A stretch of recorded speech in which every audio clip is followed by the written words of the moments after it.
Alright, that was Superfly Jimmy Snuka 6 months after he killed his mistress, according to investigators. 3 decades later, that high-flying icon of professional wrestling has been charged with murder. Arrested today in New Jersey, accused of killing his Brooklyn girlfriend in a motel room in 1983. It has certainly been a long road to justice for that woman's family. Well, tonight they say they finally have it. This one is Marvin Scott, is live in the newsroom right now. So, Marvin, you talked to the victim's sister, right? The sister and the family has been pursuing this for many, many years, over 3 decades, and there was a sigh of relief tonight. From the very outset, Jimmy Superfly Snuka was considered a person of interest, and somehow the investigation fell through the cracks. He was never dubbed a suspect and never charged, and now, more than 3 decades after those whispers, a grand jury has sounded off with an indictment of murder.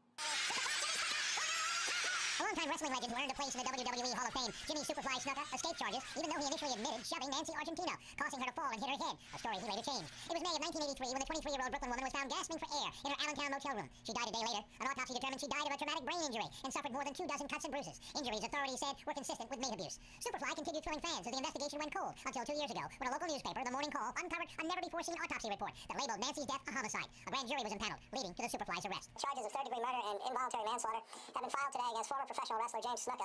Mr. Snuka has been arraigned. Bail has been set at $100,000. The victim's family never gave up hope that someday they would have justice. I was in total shock. I just couldn't believe it. It was so many years we were waiting for some kind of justice, and we could never, every time we pursued it, it never happened. I was just in amazement and total shock. In 1985, the family won a $500,000 wrongful death case against Snuka, but he never paid because he claimed he was broke. The family's pursuit of justice led to nothing but frustration. After we pursued it for a while, and all the doors were slammed in our faces, we just couldn't go on with it anymore. We had to stop. In his 2012 autobiography, Snuka maintained his innocence, but the book gave the family a new path to pursue. We read the book from cover to cover, and it gave us a lot of insight into the case, and things that we didn't know, things that were shocking and alarming to us. He kind of did himself in. He said in his book that he had a guilty conscience, and he has to live with that. Lorraine and another sister are planning to be in court when Snuka's case goes to trial, and after so many years, they hope to finally have justice. Don't give up, eventually something good will happen from it, and you can get justice. You just have to pursue it.